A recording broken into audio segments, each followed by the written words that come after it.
Hello! আজকে বাড়িতে ছিলাম। যেহেতু আজকে 26 jan তাই ভাবলাম একটা ছোট্ট ভ্লগ তোমাদের সাথে শেয়ার করি। এই শীতকালের সময়টায় ব্যালকনিতে যে সুন্দর একটা রোদ এসে পড়ে, সেই সময়টা আমার ভীষণ ভালো লাগে। আর জেনারেলি আমি বাড়িতে থাকলে ঘর-দোর এসব পরিষ্কার করতে করতেই টাইম চলে যায়। তো আজকেও ঠিক সেরকমই একটা দিন ছিল। স্নান-টান সেরে নিয়ে আম এখন জাস্ট পুজো দেবো আর তারপরে খেয়ে-দেয়ে একটা ঘুম দেবো। আমি কিছু ফুল নিয়ে এসেছিলাম দেখো। আমার ফলস ফ্লাওয়ার, ফলস প্ল্যান্ট একদম ভাল লাগে না। আমার বাড়িতে কোনো ফলস প্ল্যান্ট আমি রাখি না। যদি অরিজিনাল থাকে থাকবে, না হলে দরকার নেই।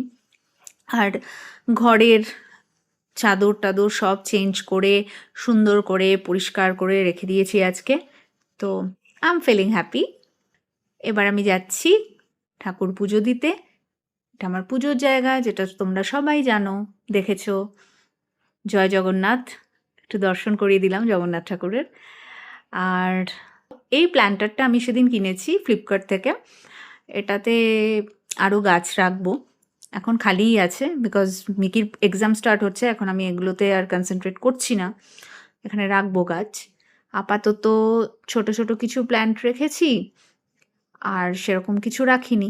২ টো বেডরুমই আজকে খুব ভালো করে ক্লিন করে নিয়েছি। প্রত্যেক উইকেই করা হয়। আম মানে প্রতি উইকেই চাদর-টাদর সব চেঞ্জ করে সব ক্লিন করা হয়, সেটা করে নিয়েছি। আর আপাতত সব কাজ মোটামুটি শেষ। আমি ভাবছি তোমাদের সাথে ডেইলি ভ্লগ কিছু, কিছু শেয়ার করব। দেখি আমি যদি টাইম পাই তাহলে অবশ্যই করব। টাটা!